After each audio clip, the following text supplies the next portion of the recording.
Hey everyone, thank you so much for joining us. Welcome to the Inform Me Talking Small Business webinar, whether you're watching us live or watching the playback. We haven't done one since November, so it's really nice to be here and need to remember how we do this. But Inform Me is the small business charity arm of AAT, which is the Association of Accounting Technicians. I'm your host today, Sophie Cross, and I am the founder of Freelance Magazine.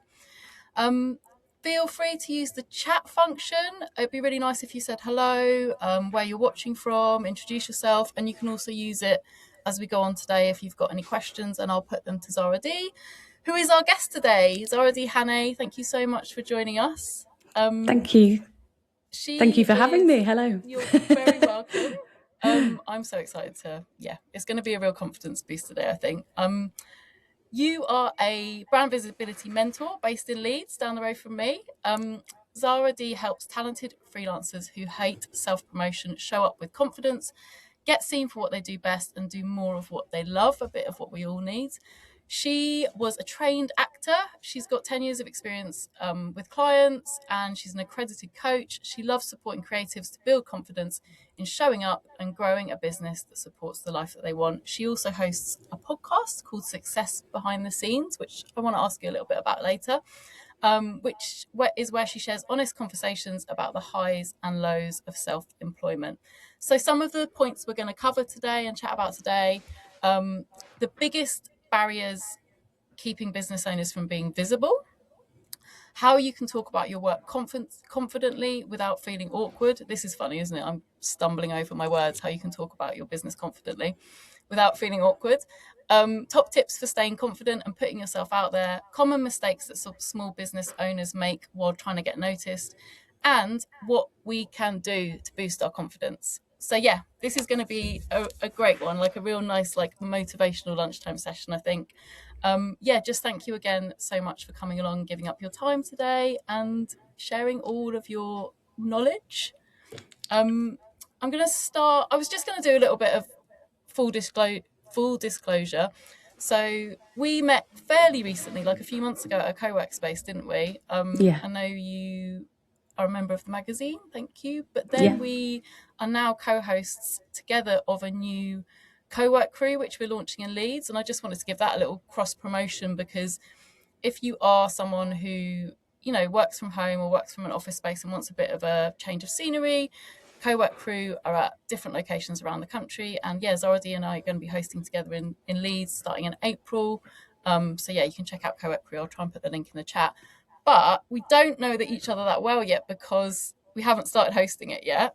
It's really nice for me to learn more about you today as well. And I wanted to start by asking you just to give us a bit of a career journey, if that's okay. Like what you're doing now. I know I've said that, but how long you've been doing it, and kind of what are the stepping stones that got you here when you look back.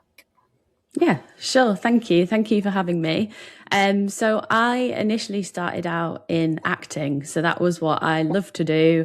I was creative right through school. I was never kind of that academic. It was always sports or acting and drama. And I knew that what I wanted to do was to go to drama school eventually and do that as a career. So got that place at 18, moved to London from a little town in Yorkshire, did the course for 3 years and thought the minute I leave, it's going to be amazing. I'll get loads of work, it'll be straight away be able to do what I trained for. And that was quite the opposite. As you can. Yeah. Not with an acting degree, but with hard resonate. I ended up going back to work at Pizza Hut as a waitress. Yeah, you just think like, you've got all these tools, you've done the course and everything. And I did get little bits of roles. I did that for about 2.5 years, 3 years acting self-employed.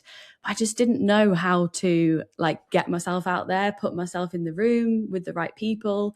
The confidence to apply for stuff that I maybe wanted to do or wanted to get involved with.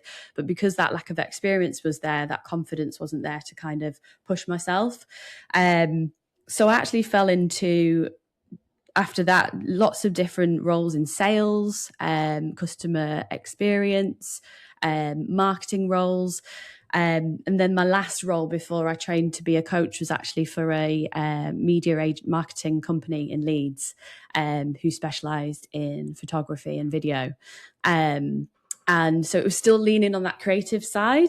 And at that time, I'd built up a lot of experience with people, how to talk to people, how to communicate with ease.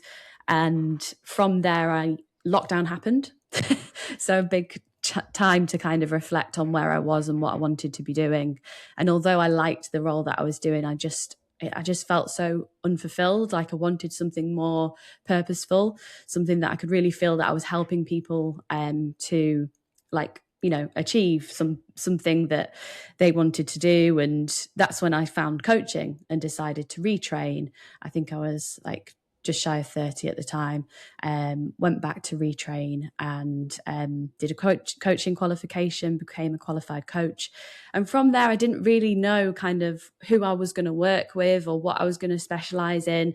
And initially it was still confidence. It always has been around confidence. It's just something that I feel really passionately about.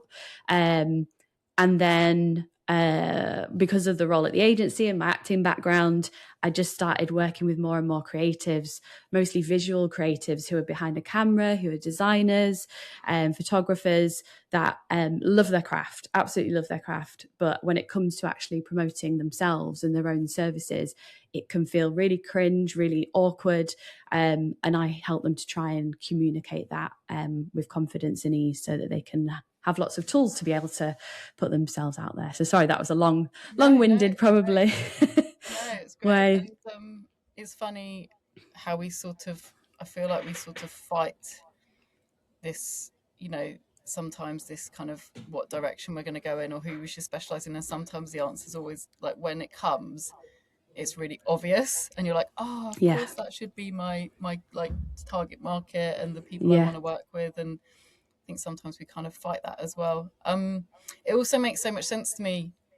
You never expect people to be trained actors, and then when you find out, you're like, oh. And I'm also like, oh, it's so cool that I'm hosting with you because you can do that. Yeah. And I think as well in terms of kind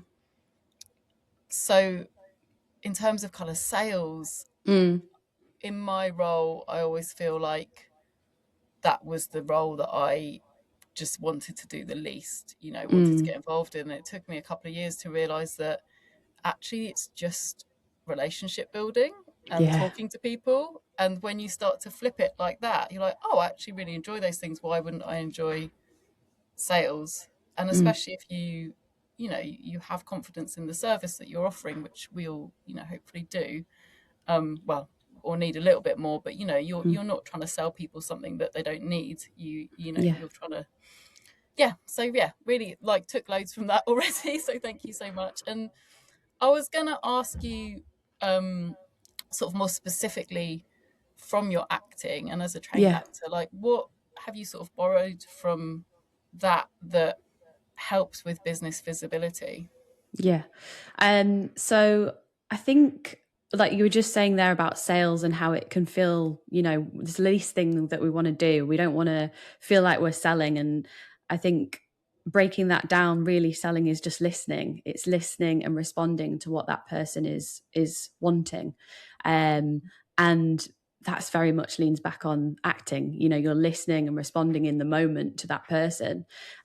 So although it feels quite far away in some respect, actually in others, it's, it's quite close to it. I always say to people when they're going to like a networking event or something, not to have a script like you would, for putting on a play or acting with somebody, but have something that you can feel that you've kind of like rehearsed a little bit to introduce yourself so that you're not stuck in those conversations or feeling awkward when somebody asks you what you do. You've got something in your back pocket that you can sort of pull out and say. But I think the key thing is just really listening to what people are saying and responding in the moment, which is which is all relates back to acting. But in terms of visibility, I think that obviously does help a little bit with the confidence to show up. Although it's in a different format, you know, a lot of the people I work with are getting visible online. It's I think a lot of the confidence is built through the doing, you know, the doing of things, and being able to practice. Yeah, exactly. Rehearse. And yeah. That's really interesting. I was actually going to ask you next what the difference kind of was between confidence and performance, and if it kind of matters. And it's almost like having that bit of performance, aka kind of preparation, Yeah. leads to the confidence, doesn't it? Yeah. So, and also I think that's, you know, advice that we never need to stop hearing is we get so caught up when we're going to networking events, to, for example, or even showing up online.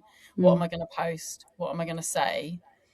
And yeah, there needs to be some prep around, you know, what your personal brand is and what you do, and knowing what you do best. And, you know, when someone asks you what you do, being able to say that confidently. But actually, it's about listening, not Yeah. talking. And, Yeah. you know, I have a kind of sales call, or, you know, a strategic partnership call tomorrow. And you saying that to me has just made me realize that all has been going around in my head since that call was booked is, what am I going to say? What am I going to say? What am I going to Yeah. say? And we Yeah. can't hear it enough, can we? To go, Yeah. Yeah. maybe two of these, one of these. Yeah. It's that classic thing where if you're in a room with, you know, say you're in a room with some new people and you're all doing intros and you've never met these people before, everyone's going around introducing themselves. You might be working together for the first time, and everyone's mind is racing about what they're going to say and how they're going to come across. Then when they actually introduce themselves, it's over within minutes. That person is, you know, the person next to them's thinking what they're going to say, and we're not listening to each other. Yeah, and it's actually, you know, if you're kind of going to a networking event wondering what you're going to say, and we never stop learning, but actually picking up those pain points from other people is, you know, you can just go to do that, can't you? Not to actually sell your services, but just to go thinking, what do people need? And how can I kind of go away and learn from that, and then be more confident to show up next time and match those kind of pain points, or, you know, yeah, the things that people need. So you mentioned that you mostly work in terms of showing up online. So Yeah. what does kind of showing up online really mean, like in practice, for a small business owner? Yeah. I think obviously in today's day and age, we all, as small business owners, need to have some form of online presence.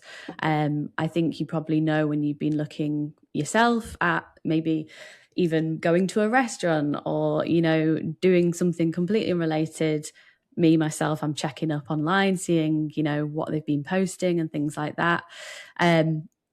It gives that trust. I think it shows that element of, okay, firstly, this is a legitimate person, you know, this is a real person, a real business. It allows to have a little bit of insight into that, you know, that person, that brand. And I think if it's not there, you know, people do rely on word of mouth, and that is the way that they've grown their business. And that is fantastic. But having that additional presence that is online, that is visible for people to be able to access and see, having them both is like the perfect kind of balance, because you're not segregating one audience. You know, the people that prefer the in-person conversations, doing more of that, and then the online visibility as well, so that people can easily find you and understand how you can help them and what you do. So I'd normally do this at the end, but what I'd say is, I'm going to put your LinkedIn profile link in the chat now, because when we first met, and like obviously this makes total sense now knowing what you do, but when we first met a few months ago, I remember checking out your profile and being like, oh, that's really good. Like the way, you know, your headline, you know, you've got the banner, and then yes, like kind of seeing, we've been sort of doing collab posts and cross promoting, and I see a lot of your content now, and I'm always like, oh yeah, that's great. And yesterday reading your like about, I was, in the way it's laid out and everything. So I would just say, like, absolutely go and connect with Zara, but also, like, um her profile is, like, in my opinion, a really good example of a really engaging, clear about what you do, which makes perfect sense, obviously, because you're practicing what you preach. But yeah, I just would encourage people to go and connect with you now. I don't want to leave that until the last minute. Thank you. Um, That's one simple way as well to feel more confident, is to have what you have out there, whether that be LinkedIn, whether that be your website, whether that be Instagram, to feel confident about it. And that might take quite a bit of work initially to get to that stage where you can present what you want to show off, because we're always in control of what we share and what we put out there. But that is one simple thing that you can do in order to feel more confident about reaching out to people and pinpointing them to your profile. yeah, I actually have changed my headline loads, and I actually changed it a few weeks ago, and, like, finally felt like really happy with it, and it's kind of made a real difference. Yeah. Yeah, it felt like it really sort of encapsulates who I am and what I do best, and is engaging. And yeah, but I think sometimes people are kind of scared to change it, and I kind of think, oh, no one else is noticing that you're chopping and changing. And I think that's a really useful part of the process, to kind of change it and go, oh god, that actually doesn't feel right, and that can help you Yeah. make a decision to what does feel right, instead of not changing things because you're worried about changing things again in the future. Yeah. So Yeah. yeah. Okay, I'm going to ask you, what's the biggest barrier, do you think, from keeping business owners being visible? Probably ourselves. Amen. Massively. Yeah, massively ourselves. I know when I first started, like, posting and showing up online, I had previous bosses on LinkedIn. I had, people that I'd met through my career in different roles. And I just thought to myself, like, who the hell am I to be, like, sharing stuff online? And I was very new in business as well. So that was another massive barrier that I was putting up. I was trying to show myself as somebody that had, all of this experience in this new role that I was in. And looking back, I just wish that I'd been more honest with my audience, with myself. So I think really the biggest barriers there are the kind of limitations, or the ideas that we have around how we are going to be showing up, that when you tackle them and you think, okay, is this actually true? Is this a fact? Or is this something that is an opinion that I'm kind of putting in as a barrier to stopping me from showing up? And 9 times out of 10, it comes back to ourselves and, any of those barriers we might be putting in place to stop ourselves from confidently showing up. And I think as well, worrying about what other people think about us, that's a huge one that I help people with. And I was speaking to someone at a networking event the other day, and they were saying, they used to really worry about, like, the same thing I had, previous bosses, previous people they'd worked with. People you went to school with. Yeah, exactly. What would they think? What would they say? And I just think, like, when we were saying, when you see somebody else showing up online and speaking about something, I never ever think, oh, how dare they? Yeah. That's so cringe. Like, why are they doing that? I've got nothing Yeah. but respect for people doing that, because it takes a lot to be able to show up when it's your own business as well. So I think it's about looking at it and thinking, okay, how would I feel in this situation seeing somebody else post this? And if you don't feel that you'd feel cringe, or that you'd kind of question that post, then put it out there. Yeah, and if anyone's feeling brave, feel free to share in the chat, like, if you feel any barriers to what stops you posting. And I think it does absolutely get easier with practice. I kind of always say a thing of, like, you've almost got to accept the fact that your first 100 LinkedIn posts might be crap, and you might as well just get them out of the way. But I still find myself going, oh, who am I to talk about policy or something like that, and yeah, just it always kind of moves to the next. You get comfortable talking about one thing, and then you still have that. So you always have to kind of like constantly remind yourself, don't you? Yeah. So how can business owners talk about their work confidently without feeling awkward? It leads on from that, I suppose. Yeah. So one of the things that I always recommend is that we kind of think about who we're showing up for as a big scary audience that might be in front of us that we're posting or sharing stuff with. In reality, we want to be thinking about that one person or that one client, that one brand that we really want to be doing more work with and helping, to kind of take that pressure off showing up for everybody and speaking to everyone.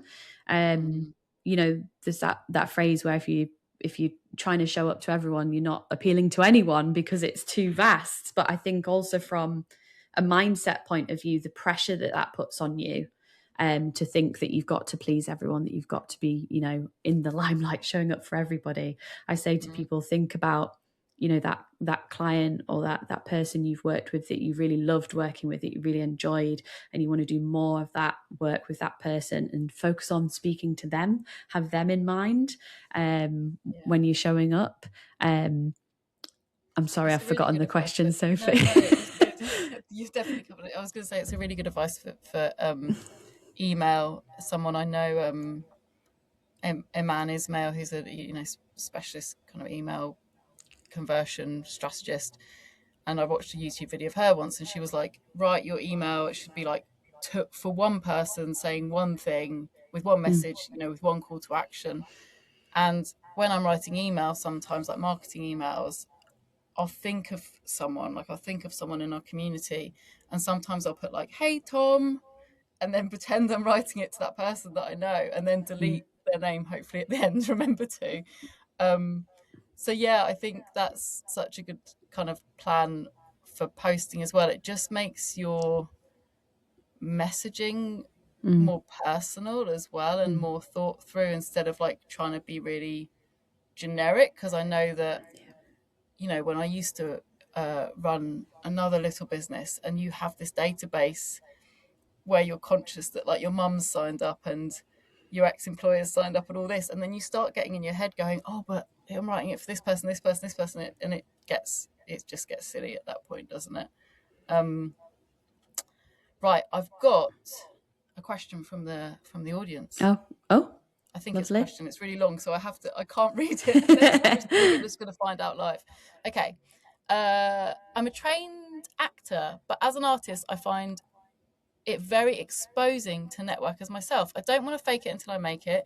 I want to be honest, open, and transparent, not fake. But I know I need to tap into something to get networking and get visibility and exposure from my ideal art industry and trades and collectors.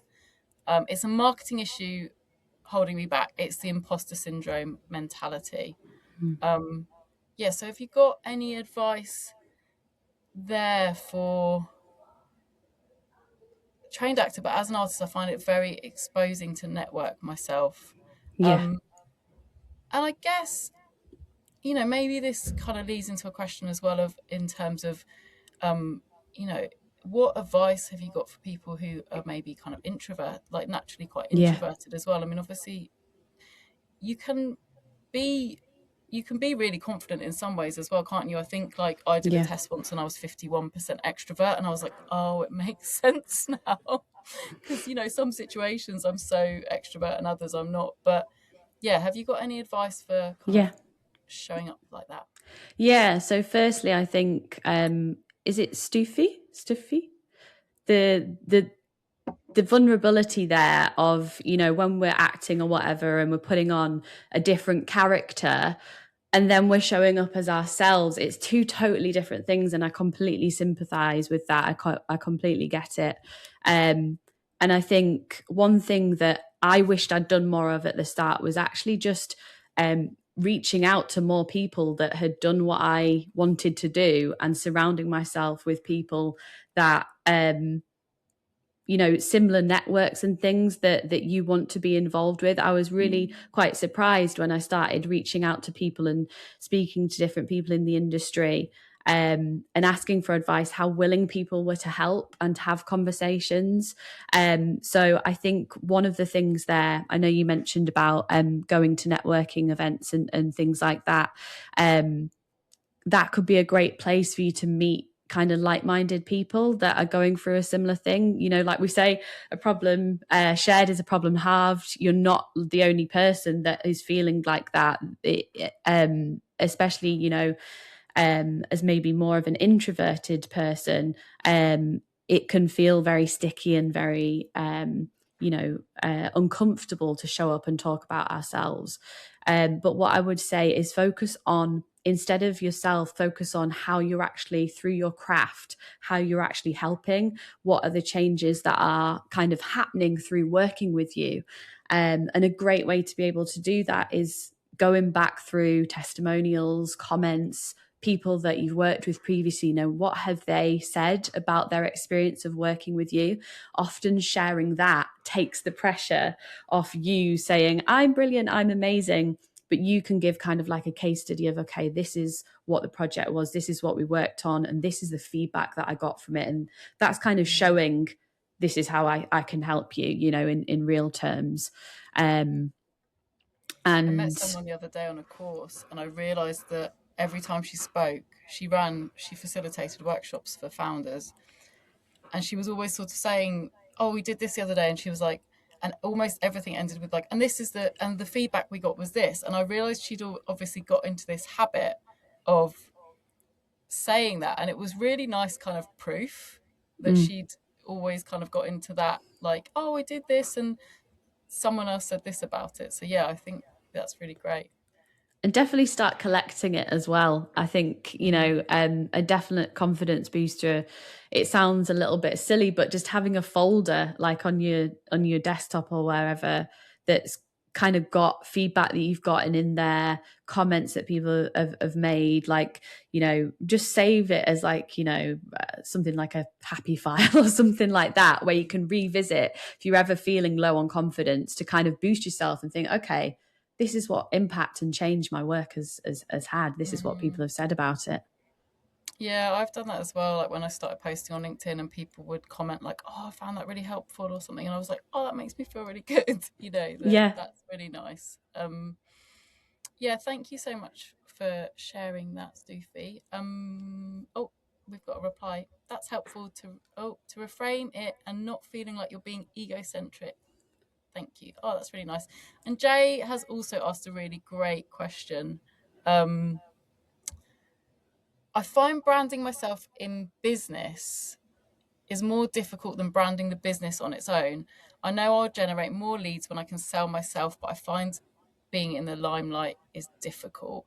And I think that's something we all, you know, we want to kind of, you know, I speak for myself, really kind of set up this separate brand and, you know, also have that kind of sense of like, we've got a brand, we've got a business, it's not just us. But also knowing that people want to work with people, they don't want to work with logos, do they? So and I think we see so much these days of kind of building in public and founder journeys. So yeah, have you got any advice about stepping into the limelight as, you know, the business owner, the person, and not hiding behind the brand? Yeah, I think Jay, I understand what you're saying there. It's like it can feel quite easy to maybe promote as the business and not put yourself into the limelight as the business owner. And like what Sophie was saying there, we all know that people buy from people, and creating that connection is something that maybe wants to be a little bit more of a focus for you. And what I'd say there is, you know, the stuff that you're already sharing, the things that you're already putting out about your business is very close to you. So we're bound to feel a little bit uncomfortable sharing that so closely. But go back to your kind of like, you know, your own values as a person and how you want those values to come through in your business, because they're going to be very closely related to personally yourself and what you believe in. And sometimes even just doing a bit of an exercise to, you know, re-solidify what those values are, how you want to be showing up and what you want to be, what is the brand, your own personal brand that you would like to be sharing? How do you want to be seen and how do you want to be showing up? It's going to be very closely related to the business side of things you've already been sharing. So what I'm trying to say in a long-winded way is you're already probably doing a brilliant job of it. It's just about having the practice to kind of start stepping into that sort of, CEO version of Jay who puts on that hat and kind of shows up, which sounds like you've already been doing, but more of the sharing, things that you have found interesting or insightful about, building your own business. And I always say to people, you don't have to share anything that you don't want to share or you're not comfortable with. And we have the choice to choose what we share publicly. But sometimes going back to the values, really understanding, okay, this is what I want to be kind of known for. This is how I want to be seen. Can help to solidify that, get it up on your wall, and have them really visual so that you can always feel like you're keeping in touch with yourself and how you want to be seen. I think what you said before as well about, like Jay's mentioned, when I can sell myself, but flipping that to how you can help other people and making it about them, what you can make most interesting and helpful for them. Yeah. And yeah, that kind of reframe, I guess, of you're not kind of selling yourself, but yeah. And I think looking at what you enjoy from other people's content, I think can be really helpful, because I know that when I see brands post and it's kind of, you see a company page post and it's like, we're delighted to announce, or, and it's kind of written from the brand. It doesn't really make sense, does it? Because there's a person behind it and they're kind of, but actually, yeah, when it comes from, I remember years and years ago, kind of on social media, or when Facebook business started coming out, and customer service people or on Twitter would start putting the name, wouldn't they? They'd be like, "Oh, hi, this is Dan. I'm here to help you today," which was kind of unheard of before. They would kind of hide behind a brand, and it just made so much more sense that you wouldn't be getting like O2 support from O2, that you would be talking to, Dan.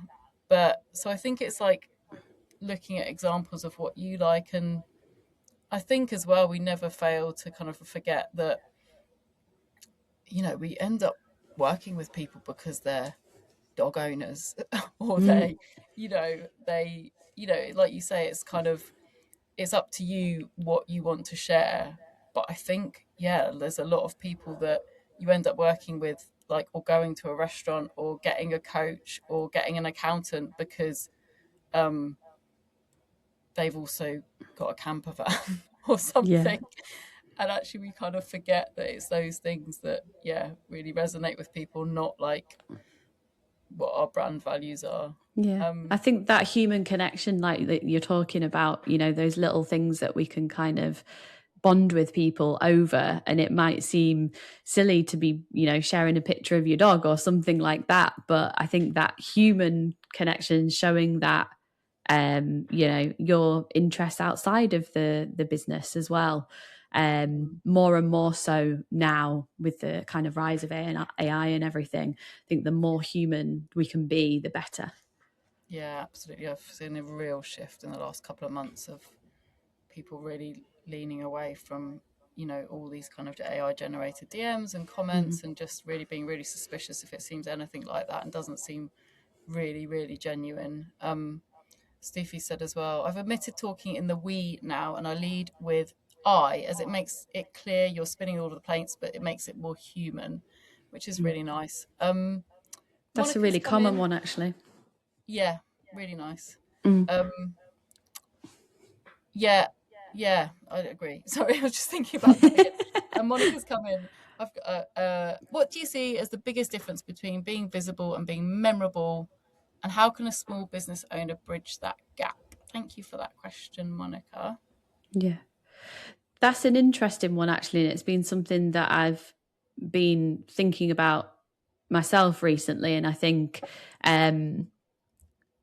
there's visibility that is online, and there's visibility that is kind of in person, your networking events, your kind of community gatherings and things like that in person. I think to have both, like if you're visible online, it's kind of there to build that trust and allow people to get to know you a little bit.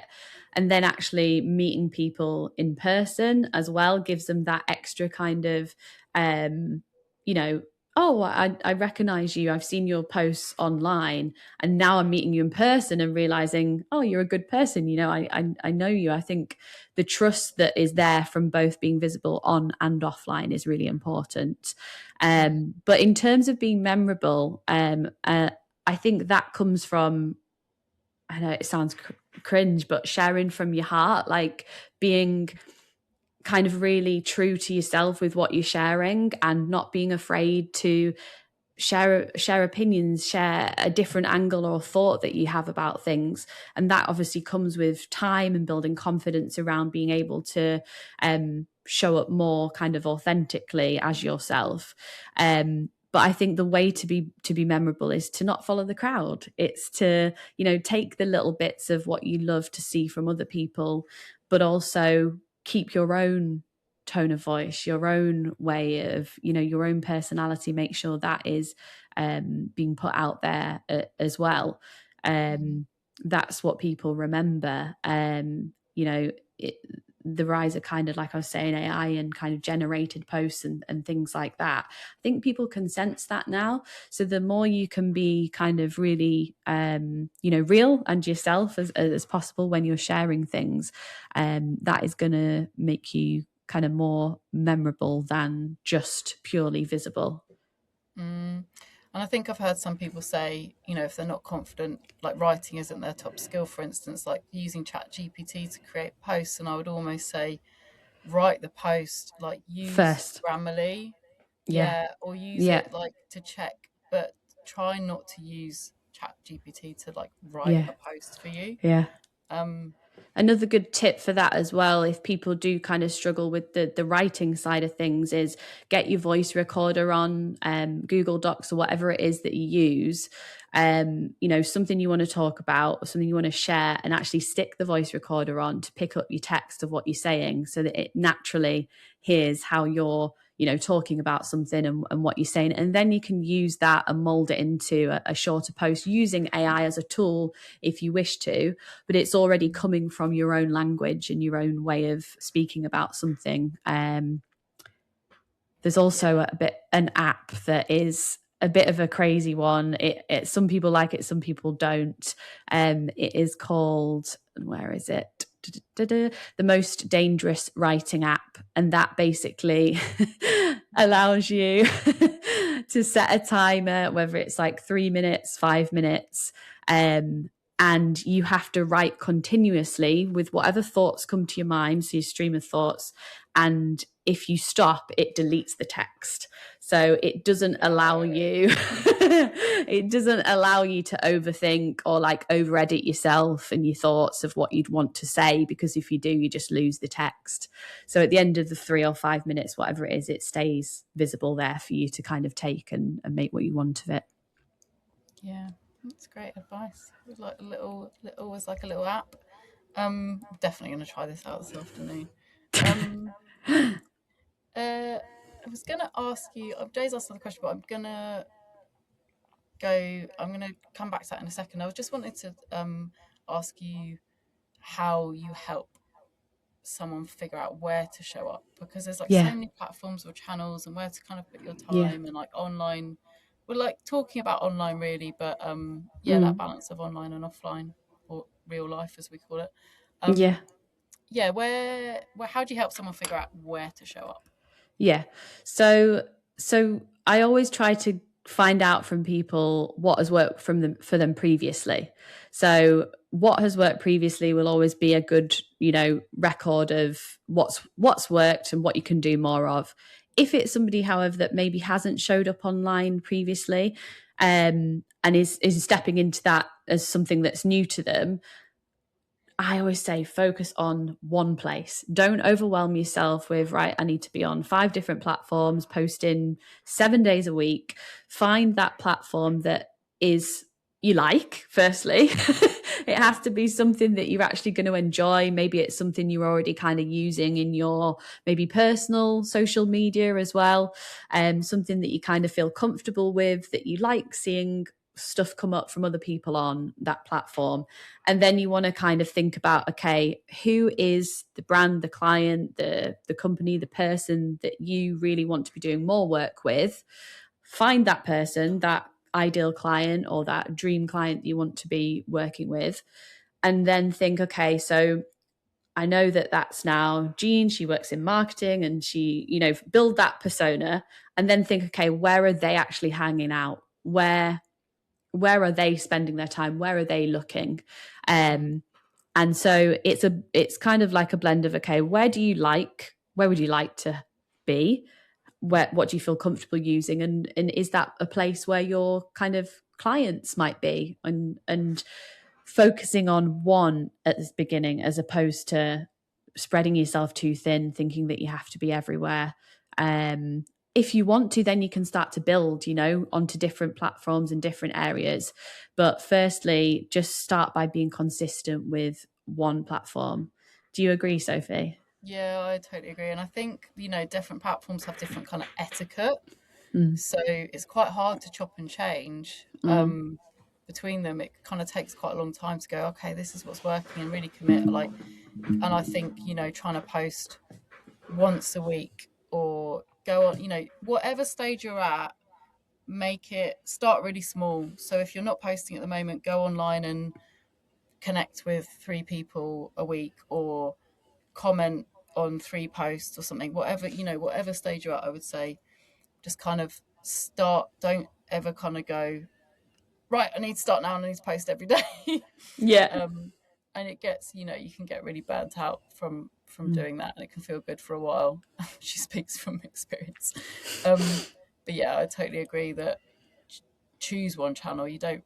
Choose one channel. I think some people say, well, like 1 or 2, and I'm like, oh, just really, I think just go for one.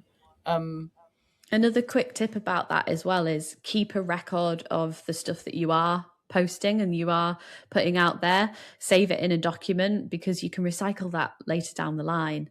It doesn't always have to be something new, something fresh. Just keep a record of it. Your stuff from LinkedIn as well, I think, can't you? You can download your past posts, which is a nice thing to do. Helpful. I was going to say, kind of tying into that and tying into, I think, what Steffi said earlier and the advice she gave, I feel like one of the main pieces of advice I would give freelancers now, and small business owners, I find that lots of people end up getting caught kind of networking or posting to their peers, or getting involved with communities with their peers.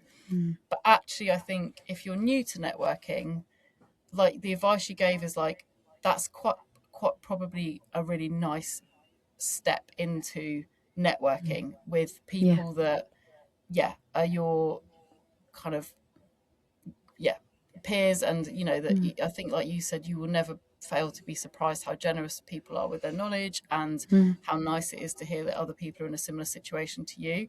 I think there is something to be said, when you keep talking about, think about who your dream client is and where they hang out, that actually making sure you're then moving into, absolutely so powerful to be the only accountant in the room, instead of being in a networking event with loads of accountants. If you're an accountant that loves animals and you're targeting vets as your client, go to a vet networking event, because you might probably be the only accountant there.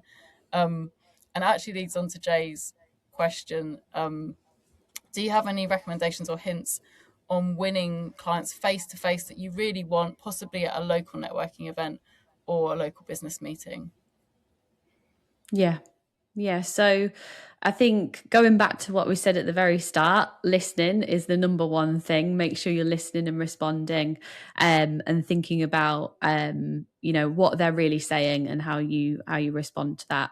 It's hard not to get caught up in it, but if you just practice listening to exactly what they're saying, but also, do your kind of due diligence and your research as well. I think quite often we think, or, you know, it might just happen in the moment, but if you know that this particular event, there might be somebody there who you want to speak to, or that it's highly likely there's going to be somebody there that is, you know, fitting for your business, do a bit of research to show that you know about that person, or that you've gone that little extra mile to, oh, I saw the other day you were out with your dog, you've got a staffy, or I used to have a staffy, you know, just something that you can connect with that person on a kind of personal level. Because, you know, like we were saying previously, it's people buying from people.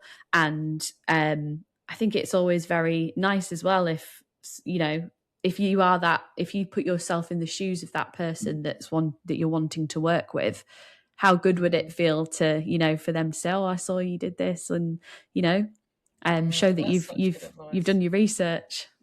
Yeah, I think, you know, it's really easy to kind of go, you know, it can be a long game, and don't kind of go to show up to a networking event expecting to kind of win business there.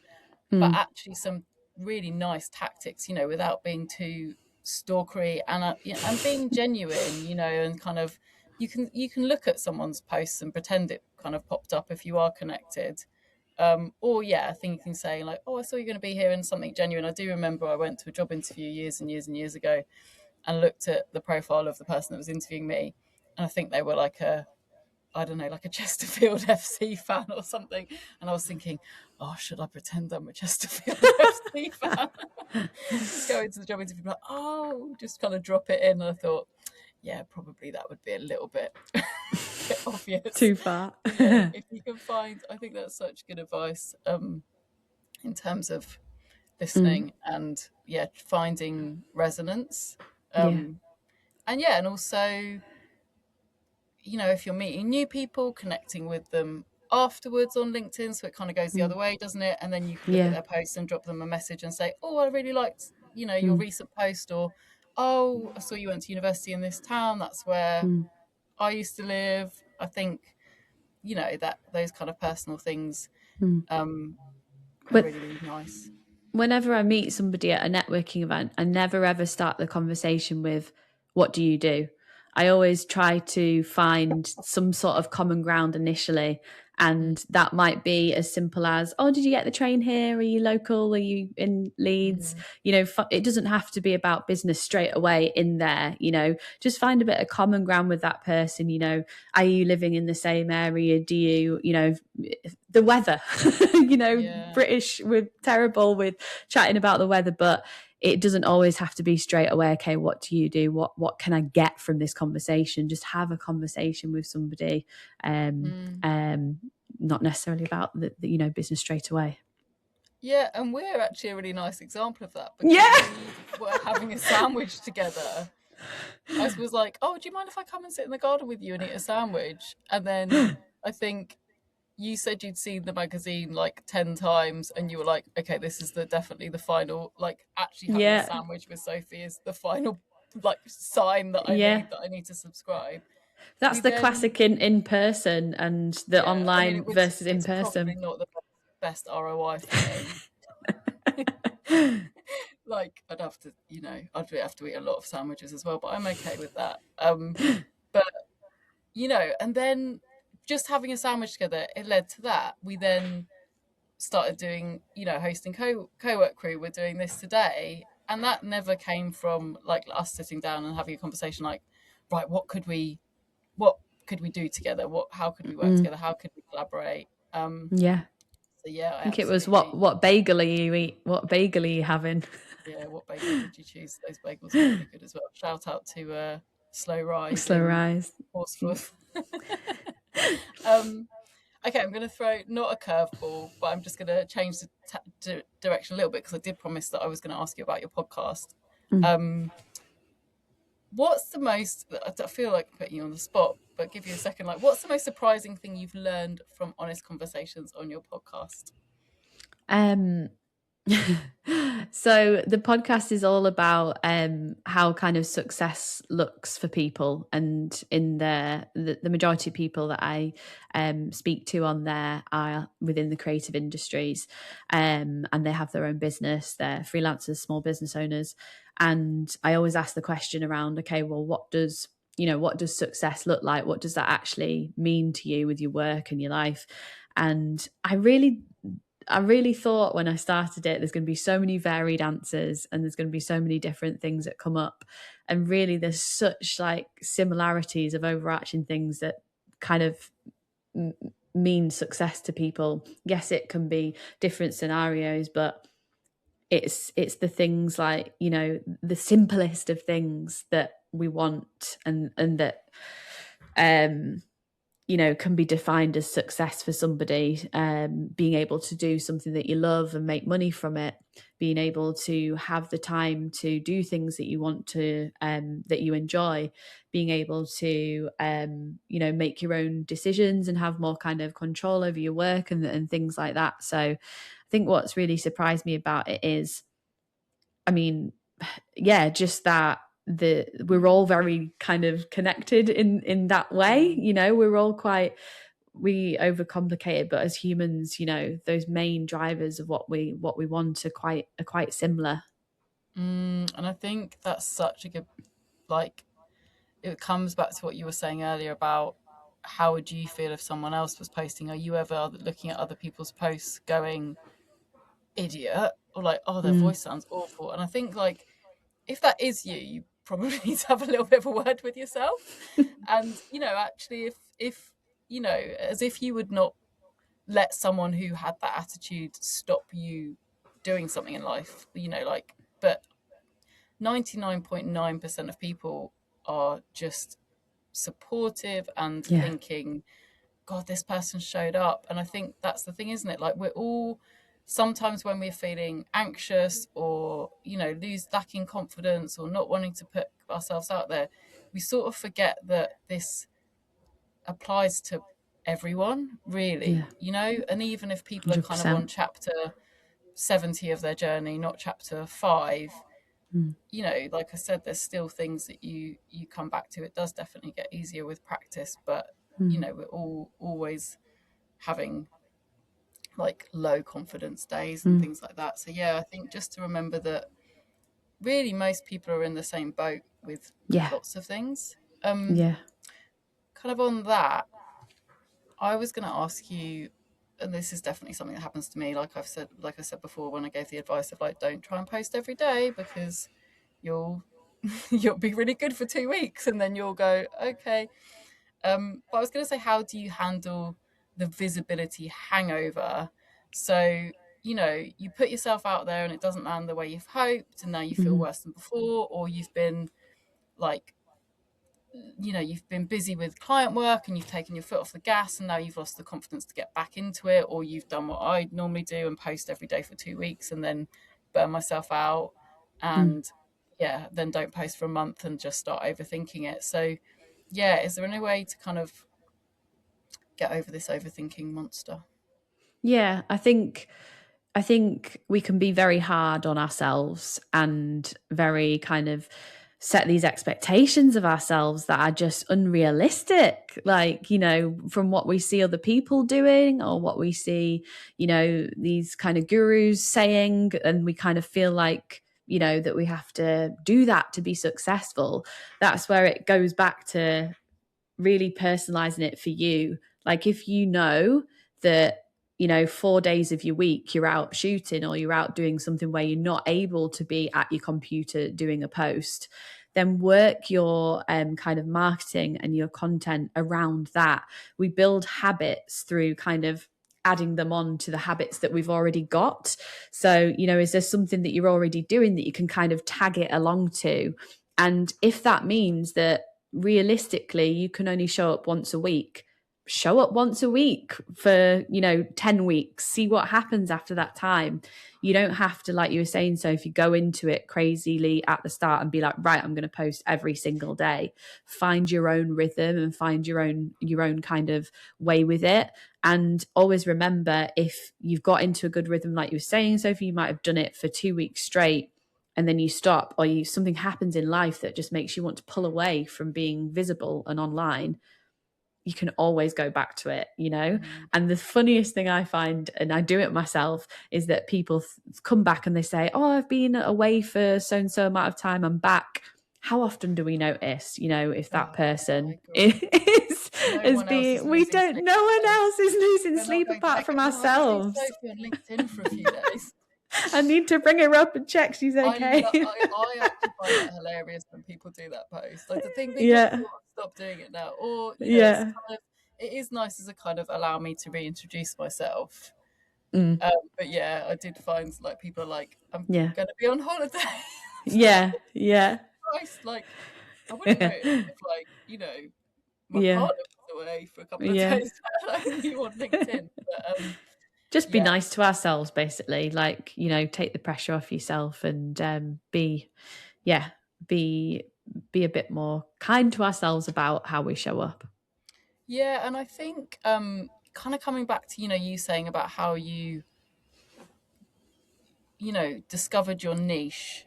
And I think that's really interesting with kind of content and channels and showing up and networking is like, enjoy it. Like find things you enjoy, find places like networking events that you enjoy going to. Probably if it doesn't quite feel right, like the channel or the content, just keep tweaking it until it does feel enjoyable. And I think for me, that flipping, like probably started using LinkedIn quite intentionally in the pandemic.